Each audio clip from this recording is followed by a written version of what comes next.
Olá, alunos da TRMA. Estamos de volta com mais uma aula. Nossa aula será materiais elétricos de redes elétricas. Redes elétricas aéreas de distribuição de energia.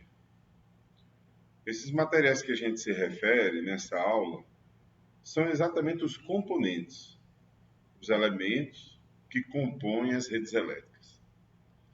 Vão ser os elementos que possuem corpo isolante, os elementos condutores, os componentes de ancoragem, de fixação, enfim, os elementos que estão associados para constituir as redes elétricas de distribuição aéreas.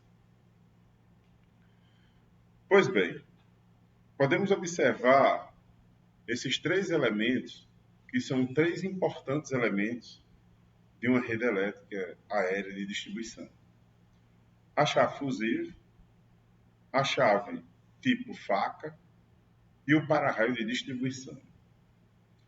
Esses três elementos que são utilizados tanto nas redes convencionais como nas redes compactas, esses elementos eles existem na rede elétrica para proteção e para manobra.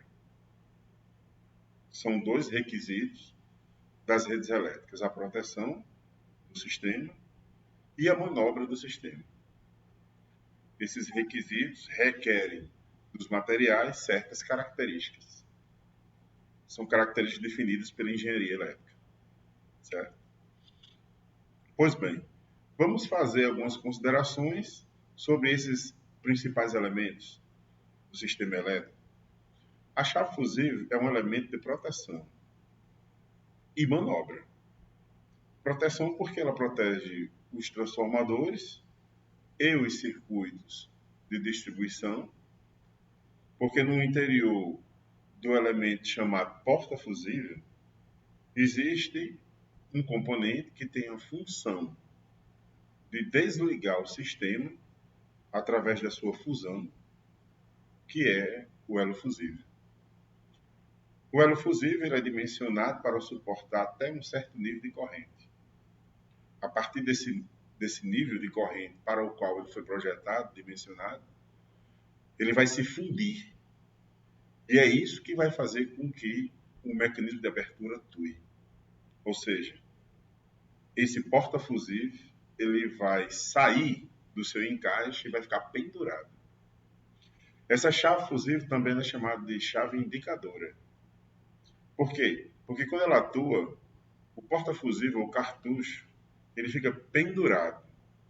E o operador à distância ele pode localizar onde houve uma atuação, porque ela muda de posição. Ela sai de sua posição de armada para desarmada, ficando esse porta-fusível pendurado. Por isso que também ela é chamada de chave fusível indicadora. Essa chave fusível ela vai proteger tanto transformadores de potência, como ela também vai proteger trechos de redes elétricas.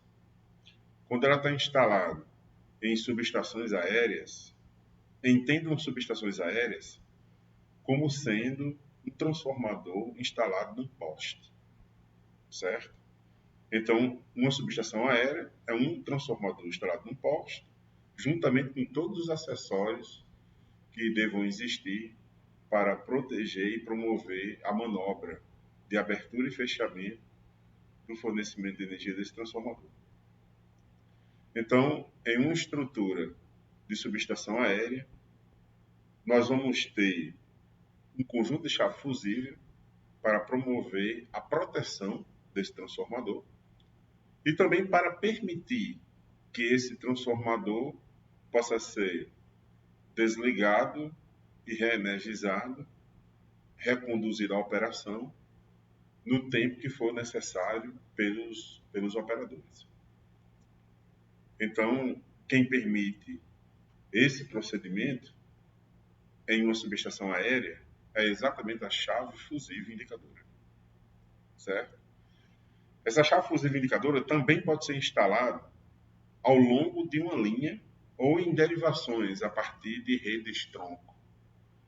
Quando temos uma configuração dessa, uma chave fusível ao longo de uma linha ou em derivações, ela está sendo instalada como chave fusível corta-circuito. Neste momento, operando como chave fusível corta-circuito, ela serve para manobrar no sentido de desligar e reenergizar esse trecho que está instalado a partir dela, e serve também para abrir no momento de ocorrência de curto-circuito nesse mesmo trecho. Ou seja, se porventura um galho de uma rede cair sobre duas fases, por exemplo, vamos ter aí a ocorrência de um curto-circuito de fase. E aí, dois cartuchos irão provavelmente abrir para poder promover o desligamento da rede diante dessa situação indevida. Certo? Então, a chave fusível, ela tem essas funções, manobra e proteção. A chave fusível, ela tem um corpo isolante que fica ali próximo àquelas ferragens de fixação, que aquele retângulo formado por chapas galvanizadas, e aço galvanizado, aquelas chapas ali servem para fixar a chave fusível na cruzeta. Certo? A cruzeta é o elemento que vai estar diretamente ligado ao poste e é onde fica sustentado os cabos elétricos. Existe a cruzeta de concreto e existe a cruzeta também de fibra, de madeira, enfim. Pois bem, as chaves fusíveis são fixadas nessas cruzetas através dessas ferragens de fixação. E atrelado a essa ferragem, existe o corpo da chave fusível, que é aquele corpo ali que a gente visualiza, feito normalmente em porcelana, mas hoje em dia a gente também já dispõe dessas chaves onde esse corpo é feito de polimérico, né? Uma resina de polímeros, que é bem menos quebradiço do que a porcelana, ou até mesmo o vidro. E por fim, atrelado a esse corpo, aí a gente tem os contatos, né? Os terminais de fonte e os terminais de carga. O terminal de carga é na parte inferior da chave, o terminal de fonte é na parte de cima, que se liga diretamente ao cabo que vem da rede elétrica, e o terminal de carga é o terminal da chave fusível, que recebe o cabo que vem do transformador ou que vem da rede elétrica que a chave está protegendo.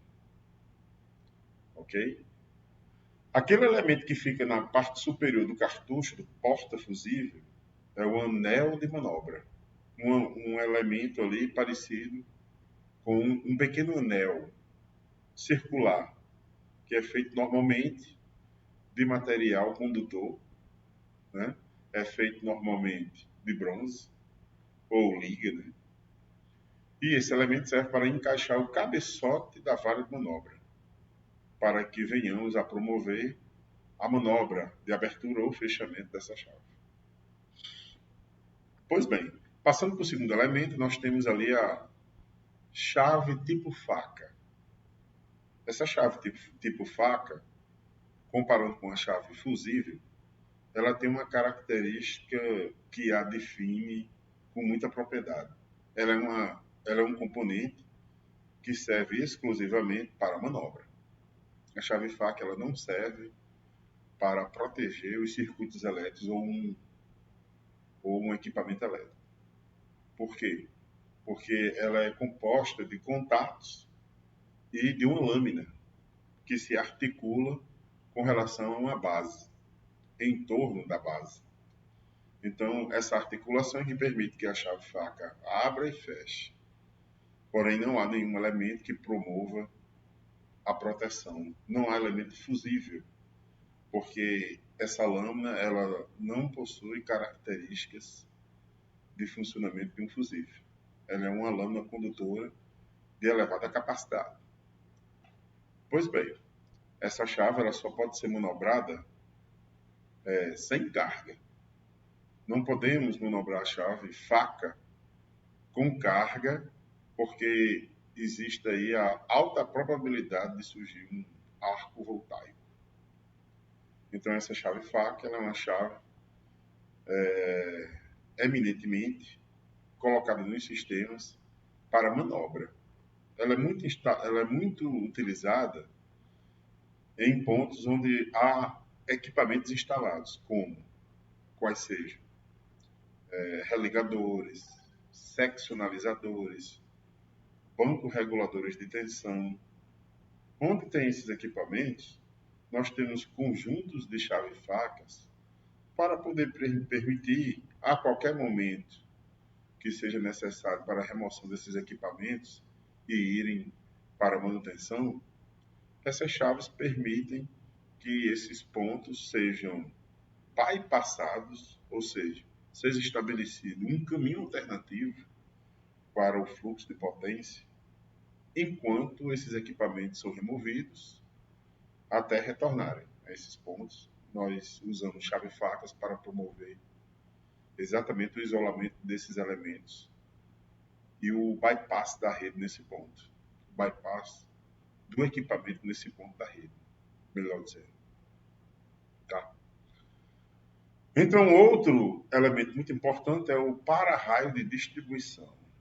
Eu gosto muito de dizer aos meus alunos que o para-raio de distribuição não tem nada a ver com um para-raio tipo Franklin. Aquele para-raio que a gente encontra instalado em prédios, né? No topo de torres, né? de galpões.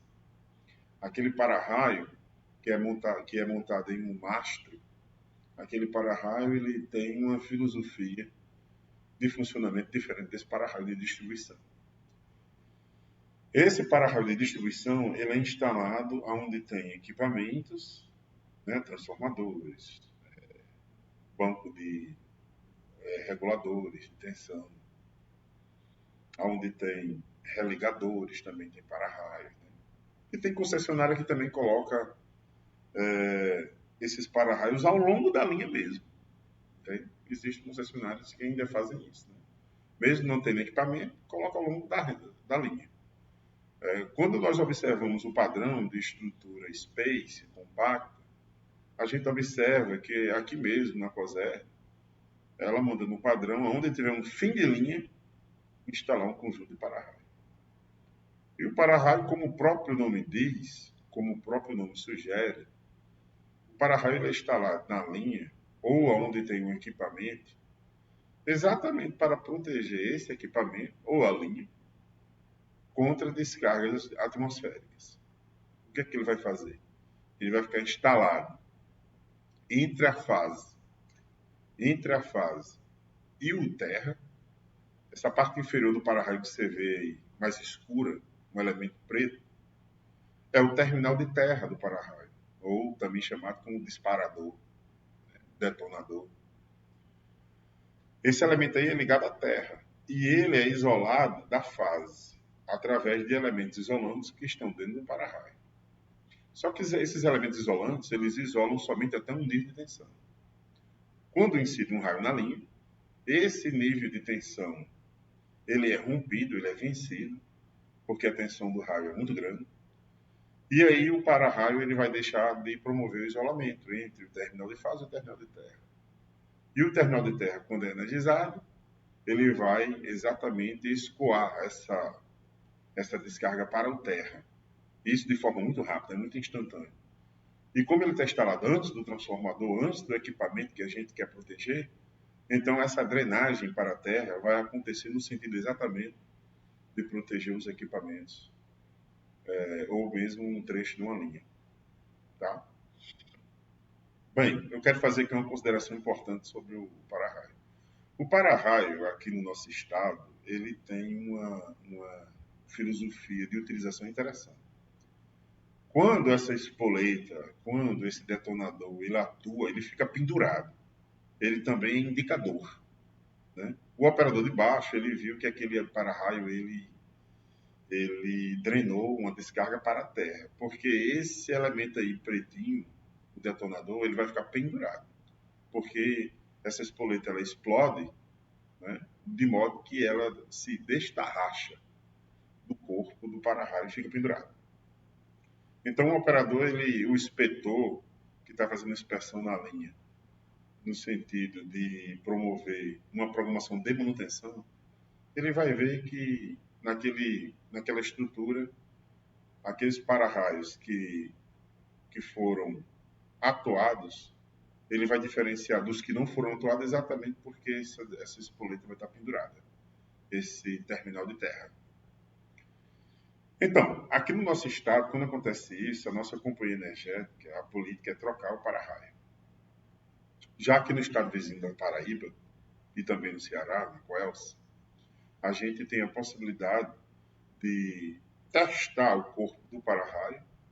Eles testam com um megômetro, passam um megômetro, e aí comparam o valor dessa medida de resistência, utilizando o megômetro, com um valor de referência. Então, o para-raio estando dentro daquela faixa, né, normal, o que vai acontecer? Ele não vai ser descartado, apenas vão substituir o disparador. Aqui no Rio Grande do Norte não se faz essa análise e já troca tudo. Então é possível que a gente esteja jogando fora, na sucata, para-raios que poderiam ainda ser operacionais. Mas cada companhia energética tem a sua política de manutenção. Tá bom?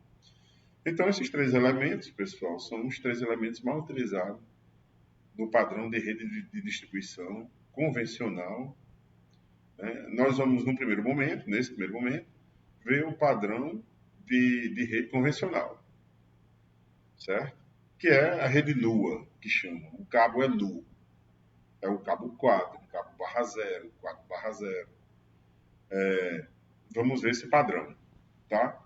Em outro momento, aí a gente vai ver o padrão de rede Space, ou o padrão de rede também denominado rede compacta, tá bom? Vamos prosseguir com a nossa aula. Bom, nós temos aí nesse quadro, certo? O para-raio com suas diversas partes.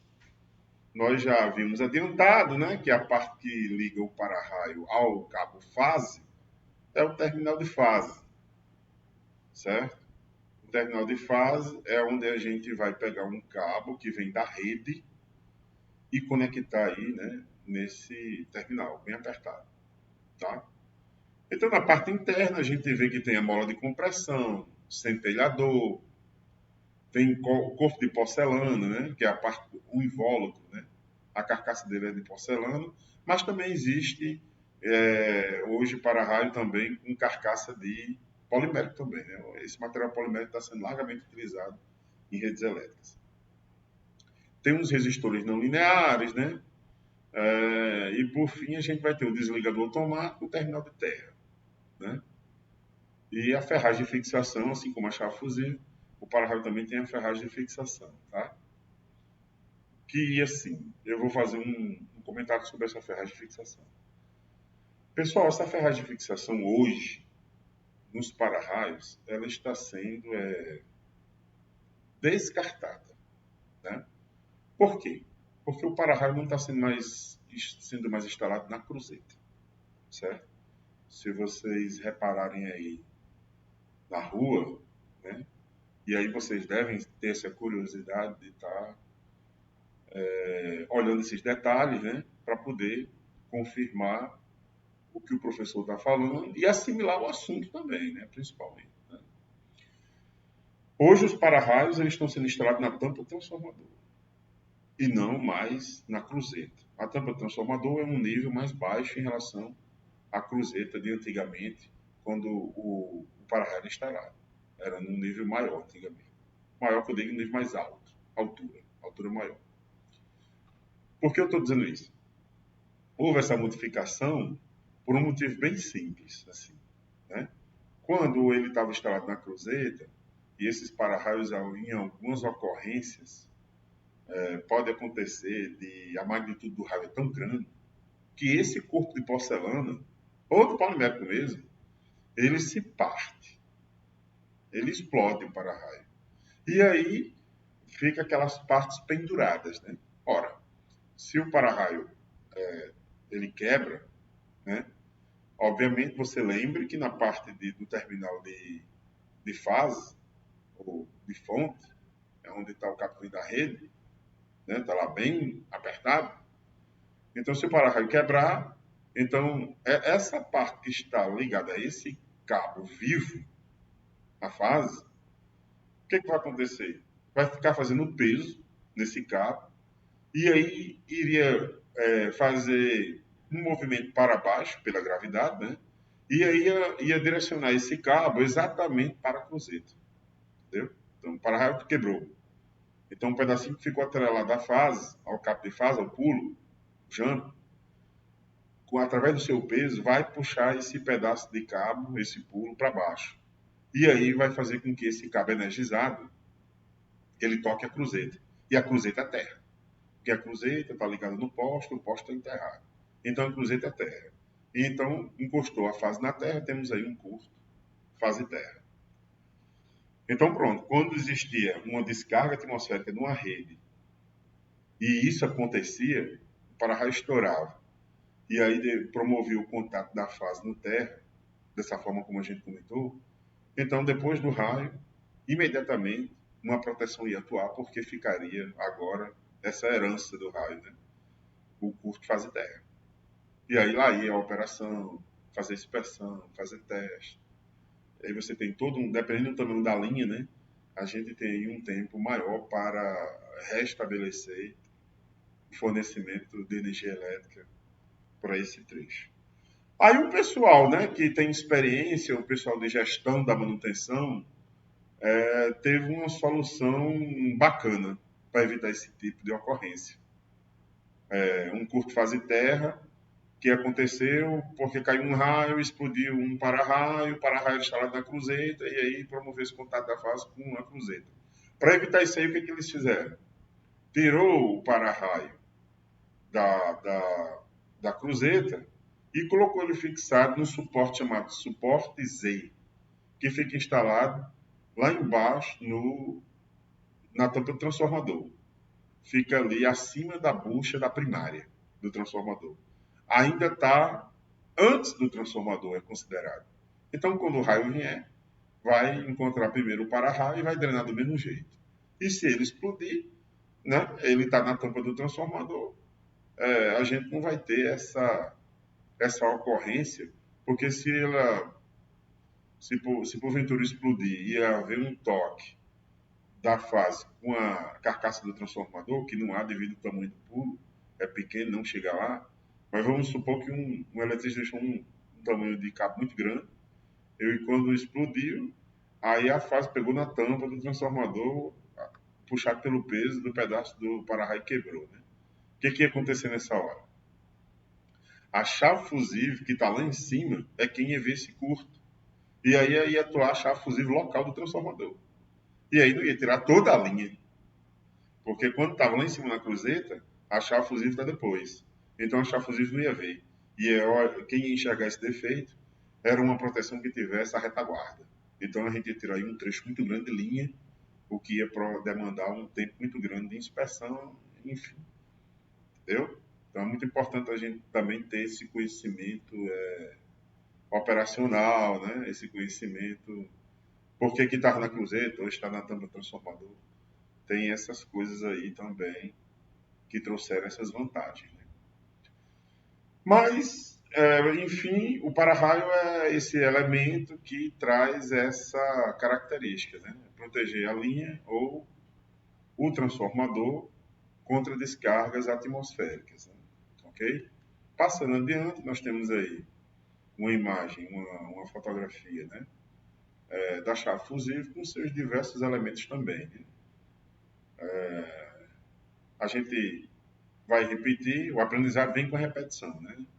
E aí a gente introduz um conceito e vai agora melhorando o detalhamento desse conceito. Olha aí o terminal de fonte, na parte de cima. Olha o terminal de carga, na parte de baixo. Olha o olhar de manobra, ou o anel de manobra, a mesma coisa. Porta fusível. A articulação é a base onde é instalado o porta fusível. quando ele desarma, quando ele atua, ele gira em torno dessa articulação, dessa base, tá bom? Aí tem o suporte de fixação, o isolador de corpo único, que é o corpo da chave, que pode ser de porcelana, pode ser de vidro, pode ser de polimérico. Hoje em dia estão usando mais polimérico, né? Tá? E aí nós temos os contatos superior, né? E nós temos também o guia para o porta-fusível, certo? Quando o eletricista está fazendo o fechamento, então esse guia para o porta-fusível é exatamente o encaixe que vai receber ali a parte superior do porta-fusível e encaixá-lo numa região onde tem uma mola para promover uma pressão após esse encaixe, certo? E aí, quando ele é encaixado, né, essa pressão da mola é o que mantém firme esse contato, né? É o que mantém firme esse encaixe. Então, como é que o porta-fusível fica pendurado, né? O porta-fusível fica pendurado porque dentro dele tem um aerofusível que, quando ele é submetido a uma corrente superior à corrente para o qual ele foi dimensionado, como a gente já tinha relatado anteriormente, o que, vai acontecer? Esse aerofusível ele vai derreter, né? Ele vai se fundir, e isso acontece muito rápido, e isso elimina gases que só pode sair pela parte de baixo ali, perto da articulação, certo? E aí todo esse gás ali saindo por baixo vai fazer surgir uma pressão lá na cabeça da chave que vai contribuir para expulsar a chave daquele encaixe. E aí, por gravidade, ela vai ficar pendurada. A ideia é essa, tá bom? É assim o funcionamento da chave, basicamente. Temos nesse slide aí, né? Nessa figura também, uma ilustração da posição de repouso, né? A questão do limitador, até onde o cartucho fica pendurado, né? Ele vai arriar e ele vai ficar pendurado porque existe um limite desse percurso que ele vai fazer, tá bom? É nesse momento que a chave vai promover a indicação de atuação. Bem, na verdade essa tabela, que é da NBR 5124, né? Essa tabela, ela é uma tabela que vai mostrar os tipos de chave fusível, os tipos de cartucho, as capacidades, né? Essas informações, ela vem já no corpo da chave e no próprio cartucho. Existe lá uma tabelinha com os valores. Mas resumindo, existem chaves fusíveis para 15 kV, que é utilizado em regiões onde não há poluição salina, né? Na rede de alumínio. Existe chave de 25 kV, normalmente a rede de cobre, são regiões próximas à praia, né? Via costeira, ou próxima à indústria petroquímica, que tem muita poluição no ambiente, que pode, de repente, se depositar no corpo de uma chave de 15 e ela vinha sofrer um curto-circuito naquele ponto. Aí coloca-se, é pretendido colocar uma chave de maior escoamento, de maior nível de tensão. Então, parte para uma chave de 25. E existe também a chave de 35 kV, que pode ser usado, por exemplo, também em áreas de praia, no sistema de 3,8 kV, pode. Ou até mesmo nas redes que são de 34,5 kV, né? Usa a chave de 35 kV, porque é surreal, a gente não pode imaginar de usar uma chave de 25 na rede 34, né? Ela não foi dimensionada para isso, né? kV, kilovolt, né? Olha aí a eletricidade básica começando a aparecer, né? kV, kilovolt, se refere ao nível de isolamento, né? Isolar o quê, professor? Isolar a tensão, né? Certo? Por isso que diz kV, né? E com relação à corrente, aí tem cartucho para 100 amperes, tem cartucho para 200 amperes, para 300. Aí vai depender se você está colocando num ponto que é só para alimentar um transformador, eu boto de 100 amperes, né? Mas se eu estou botando aqui como uma corta-circuito, numa derivação muito grande, um nível de corrente maior, você pode colocar um cartucho de 300 amperes. Essa definição da corrente é do cartucho, entendeu? Bem, por aí vai, né? Essas especificações, elas é importante a gente conhecer, né? Certo?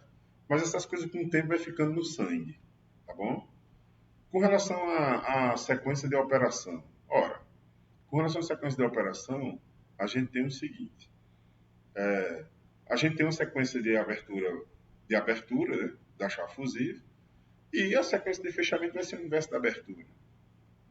Nessa tabela aí tem um resumo sobre isso, está aí também na apostila dos alunos, né? A primeira para abrir é sempre aquela chave que está mais próxima da do meio. Depois a gente abre a chave que está mais longe. E por fim a do meio.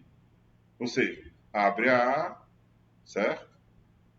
E aí depois a gente abre a B e por fim a gente abre a C, certo? Pois bem, na hora de fechar a gente promove a sequência inversa, entende? Então aqui, vamos refazer aqui a sequência de operação. Primeiro, a gente vai abrir a mais longe da do meio. Segundo, a gente vai abrir a mais perto da do meio. E por fim, a gente abre a do meio. Agora sim, pessoal, essa sequência, ela, ela não vai fazer nenhum sentido se você estiver de frente para a praia, sabe? Quando a gente está de frente para a praia, o que acontece? O eletricista ele tem que observar qual é a posição do conjunto de chave em relação ao fluxo. Esse fluxo de vento que vem da praia vem com gotículas de sal. Então, eu reparo que se o conjunto de chave fusível ela está paralela ao fluxo de maresia, de modo que a primeira, né, que tá, a primeira com relação ao fluxo é a mais próxima da do meio. Aí vem a do meio e a outra está lá do outro lado, a mais longe. Então, repare que quando você tiver uma configuração dessa, você vai abrir logo a última, né, a mais longe das duas próximas, certo? E aí depois você abre a do meio e depois a primeira. Por quê? Se eu fizer o contrário, eu vou primeiro, aqui está exatamente, digamos assim, sendo a primeira em relação ao fluxo. Quando eu fizer isso, aquele arco que abre na manobra, que é normal, até o interruptor de luz também abre um arcozinho. Quando a gente abrir a chave, aquele pequeno arco pode ser potencializado pelo fluxo de maresia, e aí esse arco aumentar ao ponto de atingir a chave vizinha, e aí a gente vai ter um curto bifásico, né? Então, para evitar isso, a gente vem da última, do meio, entendeu? Vem no sentido contrário ao fluxo. Mas não sendo assim, em área de praia, nessa situação, a gente coloca essa sequência de operação que eu vou repetir de novo, certo? E aí ela é da seguinte forma: a gente não está na praia, a gente está na situação normal. Como é que a gente faz? A gente abre a mais próxima da do meio, aí a gente abre a mais longe da do meio e, por fim, a do meio. Depois, a sequência de fechamento, qual é? Vai ser o inverso disso. Fecha a do meio, fecha a mais longe da do meio e, por fim, fecha mais próximo da do meio. Tá?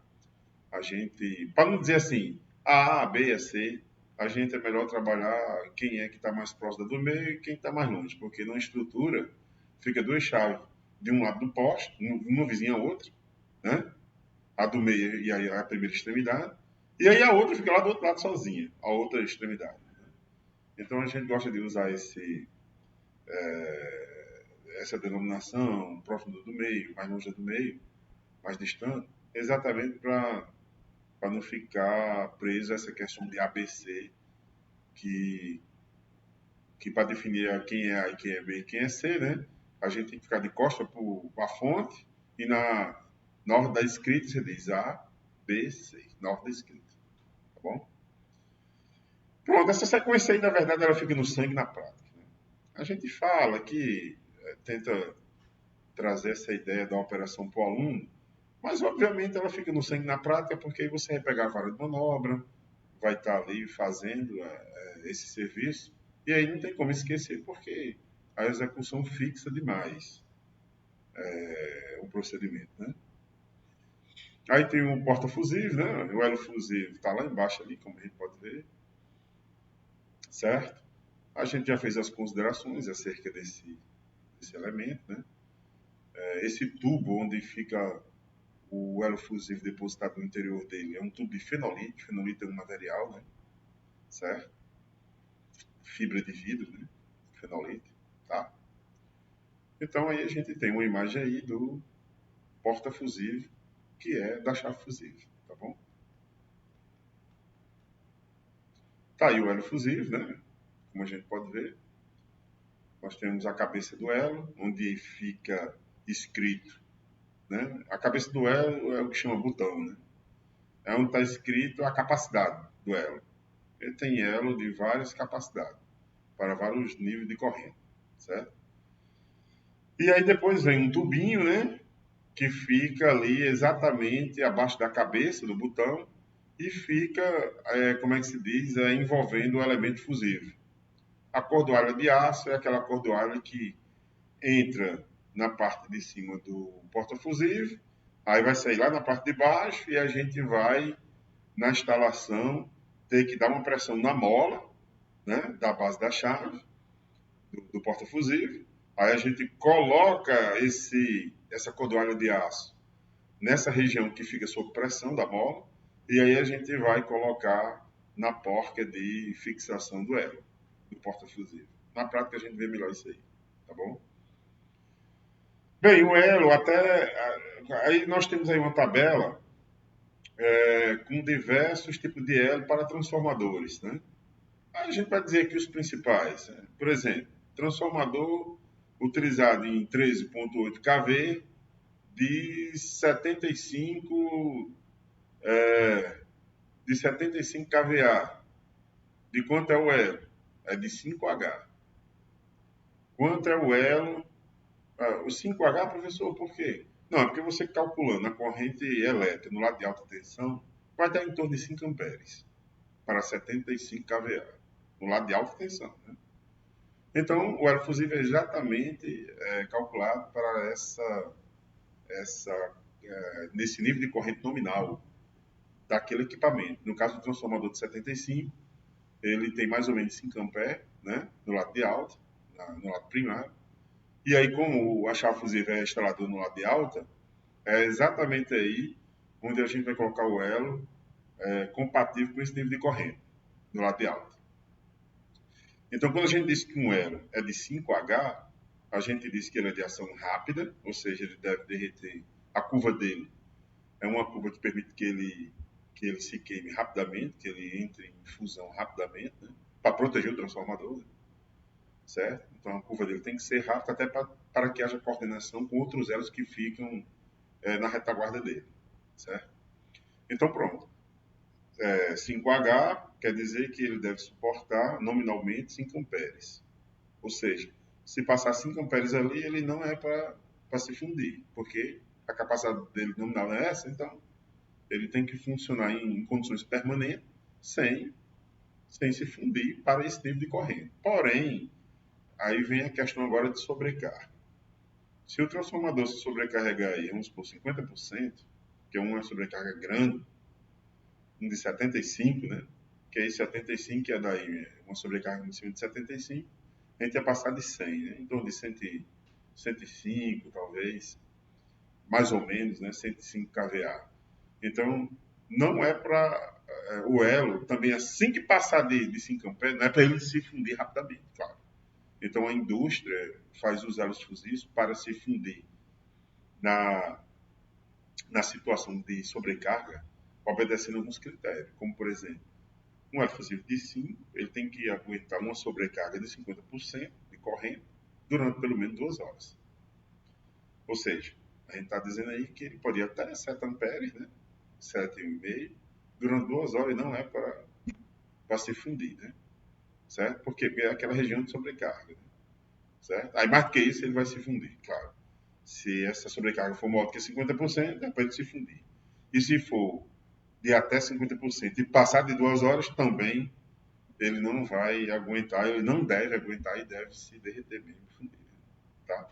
Aí pronto, curto-circuito, já sabe, o nível de corrente é muito alto. É centenas ou milhares de amperes. Aí, instantaneamente, ele vai se partir. Né? E aí o cartucho tem que abrir imediatamente.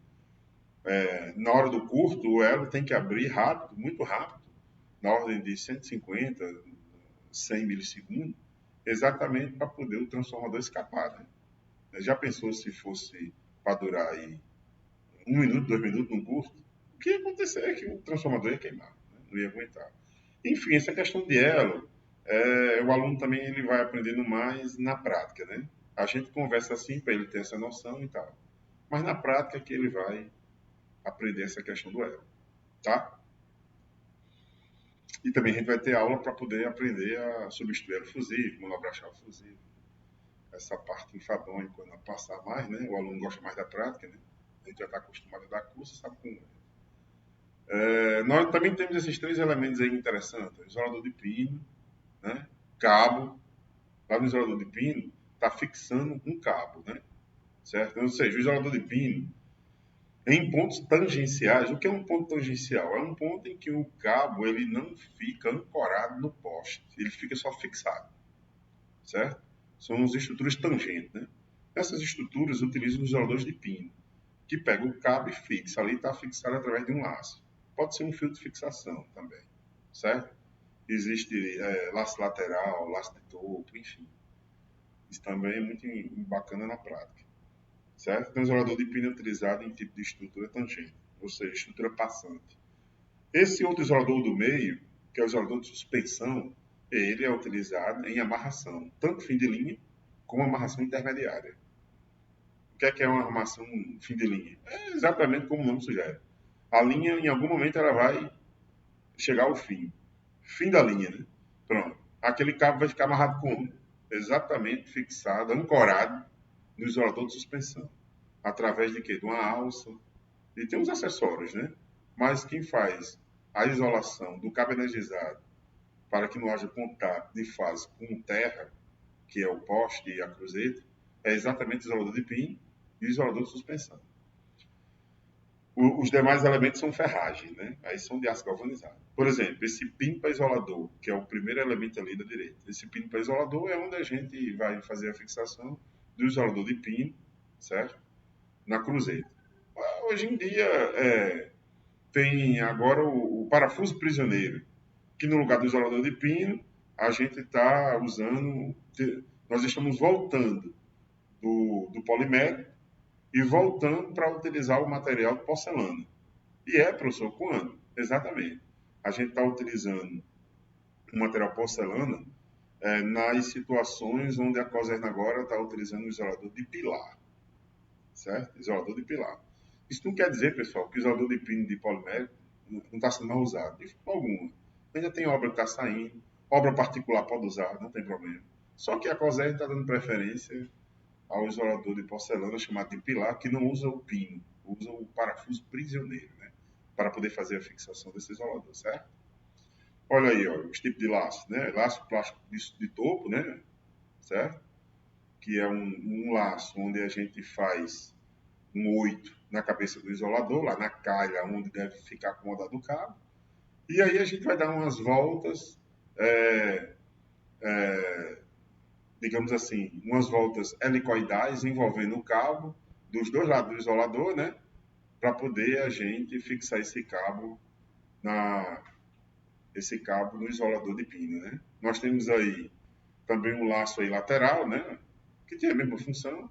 É quando a estrutura for de ângulo, porque existe estrutura de linha reta e estrutura de ângulo. Quando a estrutura for de ângulo, a gente vai utilizar o laço de topo lateral, sabe? Laço plástico lateral, tá bom?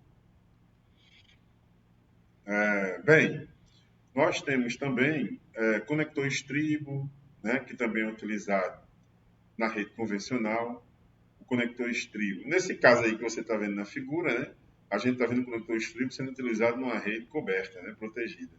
Mas eu quero fazer aqui um paralelo que ele também é utilizado na rede convencional. Mas essa figura aí é, na verdade, uma utilização de um conector estribo numa rede protegida, space. Só que você imagina que essa rede não tem essa cobertura. A aplicação é a mesma, né? Você vai ter a aplicação do conector, né? Diretamente no cabo. Aí esse estribo é que vai servir para a fixação de um outro conector chamado GLV, grama de linha viva, certo? É uma ferragem que serve para unir o estribo ao cabo. Isso aí é onde tem transformador e chave fusível, a gente coloca. Onde tem transformador, aí a ligação da chave fusível com a rede é feita com um conector estribo e grande linha viva. Onde tem chave fusível corta-circuito, no lado da fonte, a gente coloca também estribo com grande linha viva. Tá bom? Isso aí é padrão companhia energética. Ok? Mas aí está aí o isolador de pino de suspensão, como a gente falou, né? Certo? Umas fotos mais ampliadas, né? Isolador de pino, todos dois de polimérico, certo? Aí, assim, só o que a gente poderia dizer a mais é exatamente isso. Professor, qual é o nível de tensão? É muito parecido com a chave fusível. Existe isolador de pino de suspensão para 15 kV, para 25 kV, para 35 kV. Existe para 69, para 230 kV, né? Existem isoladores aí de suspensão até o nível aí de 1 milhão de volts, né? Só que a gente está dizendo os níveis de tensão aplicado em redes aéreas, né? Para poder o aluno dizer, o professor disse que só usava o isolador de suspensão até 34,5 kV. É porque o nosso curso é de rede de distribuição aérea, né? Distribuição. Então é até 34,5 kV, tá bom? Mas, obviamente, na subtransmissão e transmissão também faz uso desses elementos. Está aí uma chave, tá aí a ilustração de uma chave fusível para raio, né? Já fizemos as considerações desses dois elementos, tá?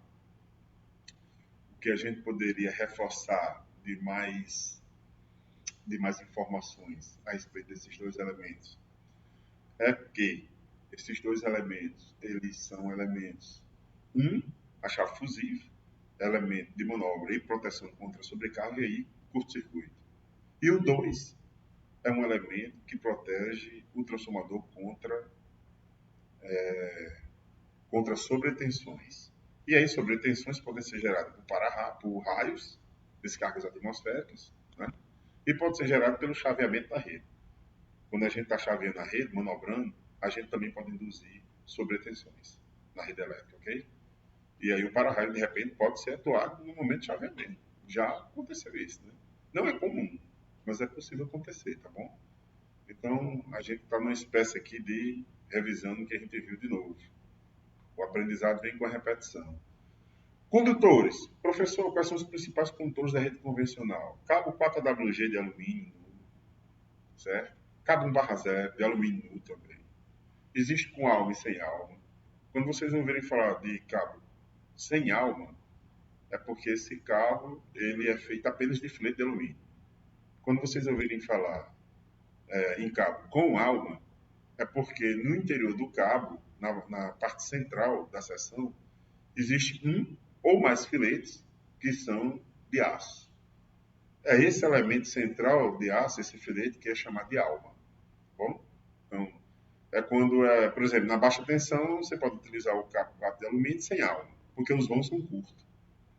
Então, a resistência mecânica não, não chega a tal ponto de requisitar cabo com alma. Agora, na alta tensão, aí a gente tem vãos maiores, de 80, 90, 100, 110, 120 metros. Então, obviamente, o cabo vai ficar sujeito a um esforço mecânico maior, devido ao vão ser maior. Aí coloca a alma, tá certo? Então, os condutores mais utilizados em redes elétricas aéreas de distribuição convencional é o cabo 4AWG, 1/0AWG, 336, MCM, né? Certo? São esses cabos aí os mais utilizados em rede convencional, tá? Olha a nossa chave faca mais uma vez. Essa chave faca aí, ela tem ali um dispositivo de manobra que é como se fosse uma elipse. É ali onde encaixa o cabeçote da vara de manobra. Quando a gente puxa, então um sistema de destravamento vai ser acionado, fazendo com que a parte superior da chave seja liberada e permita que ela seja aberta. Ela vai girar em relação à base que está no outro lado, do lado oposto, onde está o mecanismo de abertura. Aquelas duas chapas nas extremidades, né, que tem dois furos, essas chapas aí é onde a gente coloca os terminais, sabe? Os terminais da chave faca. é onde vai ser fixado os cabos, ok? O olhar. O olhar galvanizado, né? 50 kN. Esse olhar aí é colocado em estruturas, né? Onde a gente vai promover a amarração da rede. Por exemplo, onde tem um fim de linha. Ou uma estrutura intermediária mesmo, de amarração intermediária. Amarração no meio da linha. Né?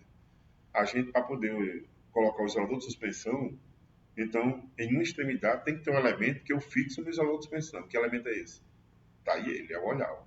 Ele é instalado num parafuso chamado parafuso de máquina. Esse parafuso é o parafuso que é instalado, introduzindo no furo dos postes. Vai atravessar o poste de um lado para o outro, do outro lado tem uma porca, que é colocada juntamente com uma arruela quadrada, também de aço galvanizado. Então, essa montagem, você colocar um parafuso do lado da cabeça, colocar o olhar, é exatamente para poder permitir que a gente coloque, fixe, ancore o isolador de suspensão. Né? O olhar ele tem essa possibilidade. A porca de olhar tem a mesma função do olhar, fixar o isolador de suspensão. Eu estou falando no caso da rede alta. No lugar, se a gente for pensar na rede de baixa multiplexada, né, a gente também vai utilizar tanto o olhar como a porca de olhar. Só que aí, no caso, não vai ter isolador de suspensão nenhum na baixa tensão. Né? Vai ser a alça através de uma sapatilha ou de uma manilha de sapatilha. Tá? A gente vê isso melhor na prática. Então, a porca de olhar tem a mesma função do olhar, só que não fica do lado da cabeça do parafuso de máquina. Vai ficar do lado da rosca. Por isso que é porca de olhar.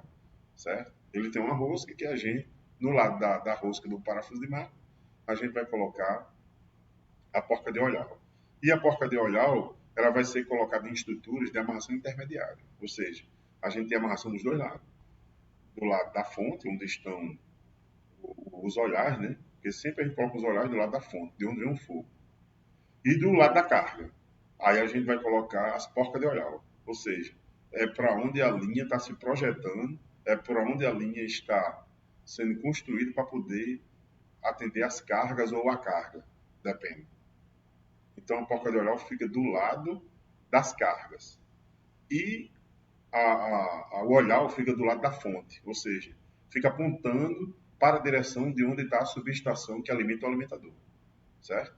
A ideia é essa. Tá aí os parafusos de máquina, são parafusos que não têm rosca total, é rosca parcial. Com ele já acompanha uma porca quadrada, também de aço galvanizado. E aí a gente percebe que de um lado a gente tem uma cabeça quadrada, que é exatamente onde é fixado os olhares.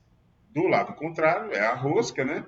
Que deve, depois que você aperta a porca, aí deve sobrar filetes de rosca para poder permitir colocar, instalar a porca de olhar, entendeu? Essa é a ideia. Tá? A alça pré-formada vai ficar também responsável pela amarração do cabo. Ela tem essas duas perninhas fabricadas em forma helicoidal exatamente para permitir entrelaçar na superfície do cabo. Entendeu?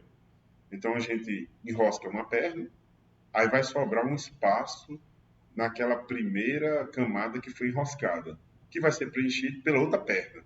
Ela vem agora preenchendo aquele espaço, de modo que toda a superfície do cabo vai ficar envolvida pela alça. Então, na extremidade da alça, a gente vai tá ligado quem?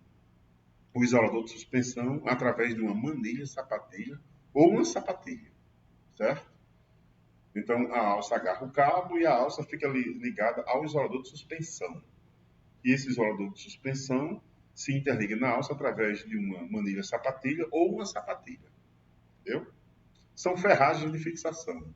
Que aí o aluno ele vai visualizar melhor tudo isso na aula prática. Aqui é importante a gente, pelo menos, já ter ouvido falar, ver o componente, para que serve, né? Para poder a gente chegar lá também com algum conhecimento. A arruela quadrada, ela vai ficar instalada do lado do parafuso de máquina, onde tem rosca, e aí o profissional está apertando a porca quadrada. Perceba que se a gente não tiver ali, entre a porca quadrada e a cruzeta de concreto, ou de madeira, né? Se a gente não tiver uma arruela dessa, quando a gente começar a sentir o aperto, o peso, então a gente vai começar a desbastar a superfície da cruzeta, porque quando a gente está chegando nessa área de apertar, então esse torque começa a assumir um valor alto. E aí esse torque vai assumir um valor tal que, se não tiver uma arruela para proteger a superfície, ela vai desbastar a superfície. Se for de concreto, o que, é que vai acontecer? Vai começar a soltar um pouquinho do concreto, né, da cruzeta. Então é para evitar esse desbaste aí, tá? Esse desgaste. Conector impacto, aonde tem amarração, aonde tem derivação, aonde for preciso fazer uma conexão, porque naquele ponto tem algum equipamento, e aí a gente vai ter que descer algum cabo, um jump, um pulo, a gente é obrigado a fazer, a realizar uma conexão. E essa conexão é muito utilizado o conector tipo cunha. E as pessoas chamam de conector Ampacto, mas na verdade é tipo cunha, porque Ampacto é uma marca. Né? Ampacto é uma marca, Bird é outra marca. Mas aí ficou conhecido porque é a marca mais difundida, né? E aí acabou caindo na graça, né? Mas é conector tipo cunha. É um conector constituído de duas partes, um C e uma cunha. Né? Um C que fica com esse formato e a cunha vem e entra. Nas brechas de cima e de baixo, a gente encaixa o cabo. Esse conector ele tem que ser, digamos assim, escolhido de forma adequada. Porque dependendo da bitola do cabo, tanto o principal como a derivação, dependendo dessas bitolas, a gente aí vai ter que ter conectores de tipo cunha diferentes. Né? Não é qualquer conector para qualquer bitola, certo? Bem, agora a gente vai falar do transformador, que é o principal elemento do sistema elétrico de potência. Qual é o principal elemento do sistema de potência? É o transformador. Né? O transformador de distribuição. Sempre vai ser a óleo. Sempre que você ouvir falar em transformador para usar em rede elétrica aérea, pessoal, a gente não pode ter nenhuma dúvida, o transformador vai ser a óleo. Não se coloca o transformador a seco numa rede aérea, porque ele fica ao tempo. O transformador a seco, ele não pode receber, ele não pode ser atingido por água, a despeito de vir a ser avariado, tá? Então, o transformador que se coloca na rede aérea é a óleo, tá bom? Então, a gente vê aí, ó, já tínhamos conversado sobre isso, e agora a gente, quando a gente conversou sobre delta, esquema de ligação delta e estrela, a gente falou exatamente sobre isso aí. Olha, nós temos ali na parte de baixo uma vista superior de um transformador. Então ali está escrito H1, H2, H3. É exatamente a especificação dos terminais de alta tensão. Aí já a gente olhando ali a parte de trás, né, do transformador, né, é uma vista lateral de trás. A gente tem a placa do fabricante, a gente tem uma chapa onde vai promover a fixação, né, do transformador no poste, onde tem aqueles rasgos, né, dá para ver. E nós temos 4 buchas, né? Ali são as buchas primárias, desculpe, ali são as buchas secundárias X0, X1, X2, X3, tá? Então aí mostra em linhas gerais os elementos que nós já havíamos até comentado, né? Certo? Aí estão os elementos, bucha de alta, bucha de baixa. Tem o gancho do elevador, que é o gancho elevador é exatamente onde a gente vai fixar ou a cinta ou o estropo para poder içar o transformador, né? Quando a gente vai içar ele, a gente utiliza o MUC, o guindaste, tá? A placa de identificação tem todas as características do transformador. Existe um conector de aterramento na carcaça, porque todo transformador que é instalado, a gente tem que conectar o cabo terra na carcaça do transformador, entendeu? E desse cabo terra ainda vai um pedacinho de cabo para a bucha X0, tá? Então isso é uma coisa que vocês não podem esquecer quando está instalando um transformador. Tem que conectar a bucha do aterramento no conector apropriado de aterramento. Aí tem um suporte de montagem no poste, que a gente falou. Tem um comutador de carga, né? Esse comutador de carga aí, na verdade, é o dispositivo que a gente muda o TAP, né? Mudar o TAP é mudar a relação de espira, né? Transformador, certo? A gente vai ver isso melhor na prática. O radiador é para dissipar o calor, trocar calor no ambiente, né? Para manter ele num nível de temperatura adequado, né? e os grampos de fechamento da tampa, que fica ali naquela região onde tem uns parafusos que dá o aperto na tampa com relação à carcaça. Aí assim, pessoal, professor, quais são os transformadores mais utilizados no sistema elétrico? Bem, os trifásicos. Tem de 30, 45, 75 kVA, né? 30 kVA, 75 kVA, 112,5 kVA, 150 kVA, 225 kVA e é possível também ver 300 kVA. Não na rede elétrica é muito difícil, mas em subestação aérea de condomínio, de supermercado, se usa, né? Que está no sistema elétrico, né? Mas não está na rede, digamos assim, da companhia energética. Normalmente isso aí é em estrutura particular, tá bom? Pois bem, pessoal, então, nem transformadores, nós terminamos aqui a nossa conversa sobre os principais componentes, certo? Os principais elementos que compõem as redes elétricas convencionais, tá? Quando for na próxima aula, a gente vai ver padrão de estrutura convencional. Por que tem essa sequência? Porque eu não poderia falar de padrão de estrutura sem antes falar de material. Porque a gente, quando estuda padrão de estrutura, a gente vai também aprender a fazer a relação do material para cada tipo de estrutura. E como é que eu faço isso? Eu tenho que ter conhecido antecipadamente, previamente, essa questão dos materiais utilizados em redes convencionais aéreas. Tá? Então, a coisa é feita de forma didática para melhorar o entendimento do nosso aluno. Certo? Não deixe de assistir nossas aulas. Né? Ative lá no canal do YouTube o sininho, né? Porque quando você ativa lá as notificações, sempre que a gente postar uma aula, um vídeo educativo de redes elétricas, você vai ser notificado pelo seu e-mail, você vai tomar conhecimento disso, certo? Enfim, muito obrigado por ter acompanhado mais uma aula conosco e até a próxima aula, se Deus quiser. Um abraço aí a todos.